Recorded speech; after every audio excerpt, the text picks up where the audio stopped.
Examples के इस नए वीडियो में दोस्तों देखिए आप सभी का स्वागत है। स्टूडेंट देखिए सीईटी का फॉर्म फिलिंग अभी स्टार्ट हो चुका है और मुझे पता है बच्चों देखिए फॉर्म फिलिंग के रिगार्डिंग आपके काफी सारे डाउट्स है। तो बच्चों देखिए ये वीडियो एंड तक हमें देखना है, क्योंकि देखिए आने वाले 8 या 10 मिनट के अंदर बच्चों देखिए पूरा स्टेप बाय स्टेप मैं आपको बताऊंगा सीईटी का फॉर्म फिलिंग यानी कि प्रोफाइल क्रिएट कैसे करना है उससे लेके एंड तक, जो कि सीईटी का पेमेंट हमें कैसे करना है।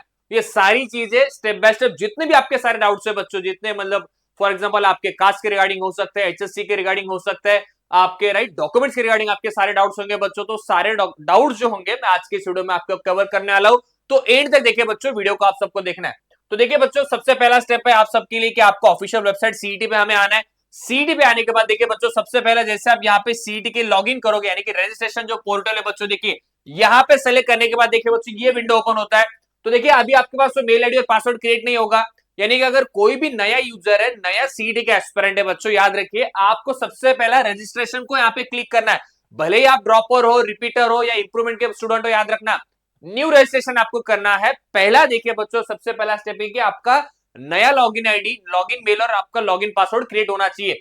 तो यहाँ पे देखिए बच्चों, रजिस्ट्रेशन के स्टेप को आप सबको आगे बढ़ना है। आपका official mail ID, password, right, full name, date of birth यहाँ पे मेंशन करना है। नेक्स्ट आप जैसे आगे बढ़ोगे बच्चों, तो देखिए आपका ईमेल वेरिफिकेशन के लिए ईमेल आएगा आपके, जो भी आपने ईमेल दिया होगा। अब यहाँ पे भी आप सबका क्वेश्चन है कि सर मैं ओल्ड ईमेल के साथ जाऊं या नए ईमेल के साथ जाना चाहिए अगर मैं ड्रॉपर हूं तो बच्चों मैं सबको यही कहना चाहूंगा, अगर आप ड्रॉपर हो तो न्यू ईमेल के साथ जाना आपके लिए मैं कहूंगा बेटर होगा। रेगुलर स्टूडेंट के लिए तो देखिए कोई दिक्कत नहीं है। जैसे ही देखिए बच्चों आप ईमेल के वेरीफाई करोगे तो आपके सामने कुछ इस प्रकार से विंडो आता है। याद रखना बच्चों, इस साल सीईटी ने क्या किया है, अपार आईडी को मैंडेटरी किया है, आप सबको पता है, और आधार ऑथेंटिकेशन, जो कि इसका यह पहला पड़ाव है, पहला स्टेप है बच्चों। तो डिजी लॉकर को प्रोसीड करना है। याद रखना आप सबके मोबाइल पे डिजी लॉकर होना चाहिए, लिंक वाला नंबर भी वहां पे होना चाहिए, सो दैट ओटीपी आपके नंबर पे आएगा तो आपका प्रोसेस बच्चों देखिए फास्ट हो सकता है, राइट। आधार नंबर मेंशन करना है। आधार मेंशन करने के बाद देखिए बच्चों, जो आपका रजिस्टर मोबाइल नंबर होगा यानी कि जो लिंक मोबाइल नंबर हो सकता है उस पे आपका आधार जाएगा। जनरली क्या हो रहा है बच्चों, आपके पेरेंट का नंबर मोबाइल से लिंक है और आप चेक करो कि आपके मोबाइल पे ओटीपी नहीं आ रहा है, नहीं आ रहा है, इसके कारण आप पैनिक भी हो रहे हो। तो याद रखना, जो आधार के साथ लिंक मोबाइल नंबर है वहां पे ओटीपी आएगा बच्चों, वो ओटीपी आपको मेंशन करना है। ओटीपी मेंशन करने के बाद बच्चों आपका फिर जो सिक्योरिटी पिन होता है ये आपके डिजी लॉकर का होता है, जो कि आप डिजी लॉकर ओपन करते समय बनाते हो बच्चों, ये पिन हमें यहाँ पे मेंशन करना है। नेक्स्ट देखिए आपका डेफिनेटली देखिए आपका अपार और आधार को यहाँ पे सेलेक्ट करना है। ये डिटेल्स हमें सीटी सेल के साथ डेफिनेटली शेयर करना है बच्चों, तो यहाँ पे आप सेलेक्ट कर दीजिए, राइट। नेक्स्ट आगे बढ़ना है। नेक्स्ट आगे बढ़ने के बाद बच्चों फिर देखिए आपका अपर आईडी का नंबर यहाँ पे मेंशन करना है, मोबाइल नंबर, फादर, राइट, आपका पूरा जो भी बेसिक इंफॉर्मेशन है, राइट, ये सारा डिटेल्स आपको करेक्ट फिल करना है। अपर आईडी कैसे बनाना है उसका तो ऑलरेडी वीडियो मैंने दिया है डिस्क्रिप्शन बॉक्स में बच्चों। ये डिटेल्स जैसे आप फिल करोगे करेक्टली, राइट, आपके सामने आपका एड्रेस है, एड्रेस को भी प्रॉपरली मेंशन करना। एड्रेस आपका जो भी आधार पे मेंशन होगा बच्चों, देखिए एज पर आधार आपका यहाँ पे एड्रेस आना चाहिए। नेक्स्ट देखिए बच्चों, yes, same as correspondence address अगर होगा तो यहाँ पे टिक करना है आपको। नेक्स्ट जैसे आप आगे आओगे तो बच्चों देखिए आपकी जो बेसिक डिटेल्स है, राइट, आपका डोमिसाइल महाराष्ट्र का होगा तो यस करना, जो भी आपका स्टेटस होगा, राइट। बेसिक आपका देखिए बच्चों फिर एसएससी सर्टिफिकेट यानी कि आपके 10th के नंबर यहाँ पे मेंशन करने हैं। दूसरा देखिए अभी सबसे बड़ा डाउट कहां पे आ रहा है कि सर एचएससी में मैं क्या मेंशन करूं। देखिए बच्चों, अगर आप इंप्रूवमेंट वाले हो तो मुझे लगता है आपने लास्ट ईयर के परसेंटेज यहाँ पे मेंशन करना चाहिए, एचएससी पास करके आपने मेंशन करना चाहिए, जो भी आपके परसेंटेज होंगे बच्चों, राइट, आउट ऑफ 100 यहाँ पे मेंशन करना है। सेव एंड प्रोसीड करके आगे बढ़ना है। आगे जैसे बढ़ोगे तो देखिए बच्चों, इस प्रकार से आपका प्रोफाइल क्रिएट होता है। हार्डली मैं कहूंगा 4 या 5 मिनट का समय लगता है प्रोफाइल क्रिएशन के लिए, पहला स्टेप है, इसके बिना फॉर्म फिलिंग होगा नहीं बच्चों। तो जैसे आपका यहाँ पे सारी चीजें हो जाएगी तो आपका प्रोफाइल क्रिएट हो जाएगा और आप सीट रजिस्ट्रेशन के लिए आगे बढ़ पाओगे, ठीक है। यहां तक मुझे लगता है आप सबको कोई दिक्कत नहीं है बच्चों। जैसे आप आगे बढ़ोगे तो देखिए सीटी का प्रोफाइल क्रिएट होगा। प्रोफाइल आपके जो भी सारे चेंजेस अगर आपको लगता है कुछ मुझे माइनस प्लस करना है तो प्रोफाइल में कोई दिक्कत नहीं, अगर आपको अपडेट्स होंगे तो आप कर सकते हो।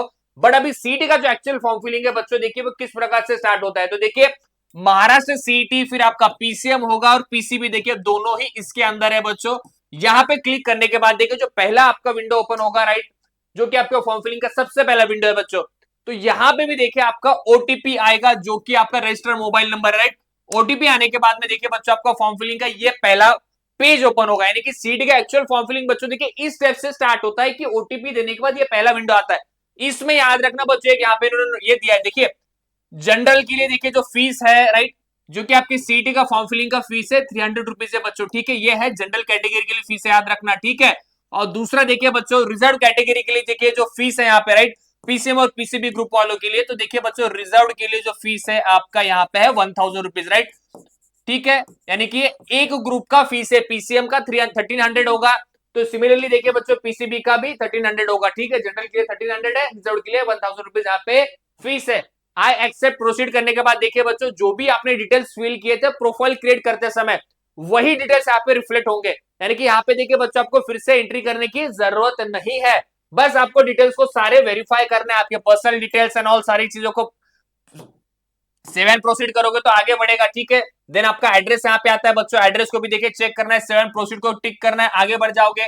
नेक्स्ट देखिए बच्चों यानी कि आपका पर्सनल डिटेल्स, एड्रेस है यहाँ पे, डोमिसाइल है, राइट, देन क्वालिफिकेशन है, 5 स्टेप, 5th स्टेप देखिए एग्जामिनेशन डिटेल्स है, 6th स्टेप देखना बच्चों प्रीवियस एंड आपका राइट वैलिड इंफॉर्मेशन, यानी कि कुल मिला के 7 स्टेप है बच्चों। जैसे जैसे आप आगे बढ़ोगे ये ग्रीन होती जाएगी, ग्रीन, राइट। आपके जो भी देखिए डिसेबिलिटी इंफॉर्मेशन होगी, माइनॉरिटी इंफॉर्मेशन यहाँ पे मेंशन करना है, आगे बढ़ जाना है। आगे बढ़ने के बाद देखिए बच्चों कास्ट वालों के लिए मैं कहूंगा देखिए अगर कैटेगरी सर्टिफिकेट है तो यस करना है हमें, नहीं है तो नॉट अवेलेबल नहीं है करके मेंशन करना है। अगर आपने अप्लाई किया होगा, रिसिप्ट है अगर आपके पास बच्चों, तो रिसिप्ट का भी नंबर आपको यहाँ पे मेंशन करके आपके रिजर्वेशन कैटेगरी का आपको बेनिफिट मिल सकता है। अगर अप्लाई नहीं किया होगा तो देखिए बच्चों फिर डेफिनेटली आपको उस रिजर्वेशन कैटेगरी का आपको बेनिफिट नहीं मिल पाएगा। अगर आपने कास्ट को अप्लाई किया है, वैलिडिटी को अप्लाई किया है, एनसीएल को अप्लाई किया है बच्चों, तो डेफिनेटली उसका रिसिप्ट नंबर मेंशन करना है। अगर अभी आपके पास ओरिजिनल डॉक्यूमेंट नहीं है तो कोई दिक्कत नहीं है, आने वाले 1-2 महीने में, 3 महीने में जब आएगा तब आएगा, कोई प्रॉब्लम नहीं है। कैप राउंड के वेरिफिकेशन तक भी आपका वैलिडिटी आता है तो भी प्रॉब्लम नहीं आएगा, आपको उस रिजर्वेशन कैटेगरी का बेनिफिट जरूर मिलेगा बच्चों आपके, राइट, आपके रैंकिंग के अंदर। यस, बाकी जितनी भी आपकी चीजें देखिए कास्ट है, सर्टिफिकेट है, माइनॉरिटी इंफॉर्मेशन है, जो भी स्टेटस है मेंशन करना है प्रॉपर्ली, राइट। फिर देखिए एसएससी एचएससी का इंफॉर्मेशन मेंशन करना है, जैसे मैंने कहा इंप्रूवमेंट के हो गए तो लास्ट ईयर का परसेंटेज मेंशन कर लो, ग्रुपिंग क्लियर तो कोई दिक्कत नहीं है। अगर आप फ्रेशर हो तो आपको डेफिनेटली आपने अप्लाइड किया तो आपका तो एचएससी का परसेंटेज यहाँ पे पूछेगा नहीं बच्चों, ठीक है। आगे बढ़ते हैं हम लोग, देखिए आगे बढ़ोगे तो देखिए सबसे इंपॉर्टेंट अभी यहाँ पे है ये जो पेज है बच्चों, देखिए यहाँ पे मैं आपको बताऊंगा कि यहाँ पे थोड़ा कंफ्यूजन हो सकता है आपका। देखिए ये पेज यहाँ पे प्रॉपर्ली आपको शो होगा बच्चों, देखिए यहाँ पे देखिए आपको अगर दोनों ही ग्रुप के लिए एग्जामिनेशन देनी है, पीसीएम पीसीबी, यहाँ पे आप सेलेक्ट कर सकते हो।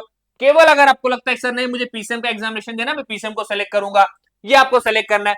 दूसरा देखिए बच्चों फिर क्या आपको दोनों ही अटेम्प्ट देने हैं अप्रैल और मई के, तो बोथ अटेम्प्ट को सेलेक्ट करना है। अगर सिंगल अटेम्प्ट देना होगा जिसमें देखिए फर्स्ट अटेम्प्ट आपका मैंडेटरी है अप्रैल का, अप्रैल के अटेम्प्ट को आप स्किप नहीं कर सकते हो, तो यहाँ पे देखिए मुझे बोथ अटेम्प्ट को सेलेक्ट करना है, मैंने बोथ को सेलेक्ट किया। फिर मेरे देखिए बच्चों यहाँ पे जो भी एग्जामिनेशन सेंटर है 4 सेंटर को मैं यहाँ पे चूज कर सकता हूँ महाराष्ट्र के लिए, जो कि मेरे सीबीटी के लिए यानी कि कंप्यूटर बेस्ड ऑनलाइन टेस्ट के लिए यहाँ पे एलिजिबल है। उन 4 सेंटर को मैंने यहाँ पे सेलेक्ट किया है, राइट। नीचे आने के बाद देखिए बच्चों मॉक टेस्ट है, जिसमें से देखिए 3 मॉक टेस्ट आपके लिए फ्री है, बाकी मॉक टेस्ट के लिए देखिए बच्चों यहाँ पे आपको फीस है जो कि आपको यहाँ पे पे करनी होगी, राइट। ये मॉक टेस्ट है जो कि आप ऑनलाइन प्रैक्टिस के लिए यूज कर सकते हो, जिसमें से 3 आपको सीटी ने फ्री दी है, बाकी के लिए आपको डेफिनेटली यहाँ पे पैसा देना होगा। याद रखना ये स्टेप इंपॉर्टेंट है, दोनों अटेम्प्ट देने होंगे तो दोनों को सेलेक्ट कर लीजिए, पीसीएम देना या पीसीबी देना यहाँ पे क्लियरली लिखा है, अगर दोनों भी देना होगा तो आपको देना होगा बच्चों। इसके अकॉर्डिंग देखिए आपको एंड में फिर पेमेंट ऑप्शन के लिए पूछा जाएगा, ठीक है। यहाँ पे देखिए मैंने पीसीएम को सेलेक्ट किया, आगे बढ़ते हम लोग बच्चों, ठीक है। जैसे आप आगे बढ़ोगे यस आपके फिर बाकी बेसिक डिटेल जैसे मैंने अभी आपको बताया टेस्ट के रिगार्डिंग डिटेल्स है, राइट। अभी देखिए एक स्टेप आता है कि डॉक्यूमेंट अपलोड, यानी कि जितने भी आपके डॉक्यूमेंट्स होंगे जो भी अभी हम लोगों ने बताए थे वो सारे डॉक्यूमेंट्स यहाँ पे अपलोड करने का स्टेप आता है बच्चों। डॉक्यूमेंट्स को भी देखिए हमें स्टेप बाय स्टेप अपलोड करना है, आपका फोटो है, राइट, आपका सिग्नेचर है, प्लेन पेपर पे चाहिए, साइजेस भी उन्होंने बताई है, राइट। साइजेस जनरली देखिए 20 KB से लेके राइट 5 MB तक साइज यहाँ पे अलाउड है, यानी कि सारी चीजों को देखिए बच्चों उन्होंने स्पेसिफिकली दिया है कि आपको किस प्रकार से चीजों को अपलोड करना है, फोटो, एड्रेस, डॉक्यूमेंट्स के अंदर फिर आपका आधार हो सकता है, पैन हो सकता है, कास्ट है, वैलिडिटी है, एनसीएल है, यानी कि जो भी आपके रिस्पेक्टिव रिक्वायर्ड डॉक्यूमेंट्स होंगे बच्चों ये हमें प्रॉपरली अपलोड करना है। ये बहुत इंपॉर्टेंट स्टेप है बच्चों, याद रखना। ये करने के बाद देखिए आपके सामने फिर राइट ये कैमरा एक्सेस पूछता है, तो बच्चों देखिए इसको नो करना है आपको फिजिकली, यानी कि आपको आपके लैपटॉप से या पीसी से जो भी आप यूज करें डिवाइस उससे फोटो को अपलोड करना है, ये आपके लिए सही होगा, ठीक है। आगे बढ़ने के बाद देखिए बच्चों कुछ इस प्रकार से आपको फोटो भी यहाँ पे अपलोड होता है, प्रॉपरली करेक्टली शो होता है यहाँ पे बच्चों, राइट। ये करने के बाद देखिए बच्चों इन एंड फिर आप जैसे लास्ट स्टेप के लिए जाओगे जो कि सबसे महत्वपूर्ण है पेमेंट, यानी कि एक बार पेमेंट हो गया तो बाद में फॉर्म एडिट नहीं हो पाएगा, याद रखना बच्चों। पेमेंट करने के बाद आपका फॉर्म तुरंत मैं कहूंगा लॉक हो जाएगा, फिर एडिट के लिए संभावना नहीं, याद रखना बच्चों, ठीक है। तो देखिए पेमेंट के लिए प्रोसीड करोगे तो यस करके पूछा जाएगा। अगर पेमेंट के लिए प्रोसीड करोगे तो यहाँ पे देखिए बच्चों कुछ इस प्रकार से विंडो आता है कि देखिए मैंने क्या किया है, यस 2000 रुपीज यहाँ पे मुझे फीस पे करने के लिए बोल रहा है, क्योंकि देखिए मैंने अभी पीसीएम के 2 अटेम्प्ट यहाँ पे सेलेक्ट किए हैं, तो इसका देखिए 2000 रुपीज मुझे यहाँ पे करने के लिए एप्लीकेशन यहाँ पे शो हो रहा है बच्चों। तो याद रखना अगर आप पेमेंट करते हो तो बाद में आपको एडिट के लिए ऑप्शन नहीं है। अगर कुछ मॉक टेस्ट अगर आप यहाँ पे खरीदते हो तो मॉक टेस्ट का भी देखिए बच्चों यहाँ पे पेड मॉक टेस्ट का भी यहाँ पे फीस ऐड होकर आपको पेमेंट करना पड़ता है, बाद में आपको पेमेंट पे करने की जरूरत नहीं है। अगर आप ओनली डायरेक्टली सीईटी का ही अटेम्प्ट के पैसे यहाँ पे सेलेक्ट करते हो तो वो आपको पेमेंट यहाँ पे आगे प्रोसीड करना होगा। तो याद रखना बच्चों पेमेंट होने के बाद एडिट के लिए संभावना बहुत कम है। अगर आपको लगता है कि सर ये मेरा फॉर्म है, आपको जितना चाहिए उतना उसमें आप डेफिनेटली एडिट कर सकते हो, ठीक है। जो साइज स्टेप पे आप जा सकते हो, जैसे अभी मैं इस स्टेप पे आता हूँ फिर से, ठीक है। तो देखिए बच्चों इस स्टेप पे मैं फिर से आ गया, मुझे जो साइज चेंजेस मैं कर सकता हूँ, बट एक बार पेमेंट हो गया तो फिर फॉर्म एडिट होना मुश्किल है बच्चों। तो प्लीज प्रॉपरली क्लियरली सारे फॉर्म्स की डिटेल्स आपको फिल करना है बच्चों, सो दैट आपका यहाँ पे कुछ गलती ना हो, ठीक है। इसमें भी से मैं भी कहूंगा देखिए ये वाला स्टेप काफी इंपॉर्टेंट है, ये आपका इसमें अटेम्प्ट्स और ये सारी चीजें, ये मैं कहूंगा काफी इंपॉर्टेंट स्टेप है आप सबके लिए, ठीक है बच्चों। तो देखिए आज के वीडियो में मैंने जितना आपके लिए इंपॉर्टेंट है फॉर्म फिलिंग के स्टेप सारे मैंने देखे बच्चों बहुत ध्यान से और आपको प्रॉपरली समझाया है। इसके अलावा भी अगर कुछ डाउट्स होंगे तो प्लीज मुझे कमेंट सेक्शन में जरूर बताइए बच्चों, डेफिनेटली आपको मैं सभी डाउट्स के पर्सनली आंसर करूंगा बच्चों। फॉर्म फिलिंग के लिए देखिए 1 महीने का विंडो है, तो जल्दबाजी नहीं करनी है, प्रॉपरली फॉर्म फिलिंग कीजिए, स्टेप बाय स्टेप आगे बढ़िए, वीडियो को देखिए, कुछ डाउट्स होंगे तो भी मैं कहूंगा डेफिनेटली क्लियर कीजिए, देनी बच्चों देखिए फॉर्म फिलिंग के लिए आगे बढ़िए। तो मैं कहूंगा देखिए बच्चों फॉर्म फिलिंग कर लेना, कुछ डाउट्स होंगे तो निश्चित एग्जांपल्स आपके साथ में है। तो आज का वीडियो मुझे लगता है बच्चों डेफिनेटली आपके लिए काफी हेल्पफुल रहा रहेगा। वीडियो अगर अच्छा लगा है तो बच्चों जल्दी जाके चैनल को सब्सक्राइब करना है, क्योंकि देखिए अभी सीडी की पूरी जर्नी आपके एग्जांपल्स के साथ होने वाली है बच्चों, टिल दैट कि अब तक आपको एक अच्छा कॉलेज ना मिले, अच्छी ब्रांच ना मिले बच्चों, ठीक है। Thank you so much.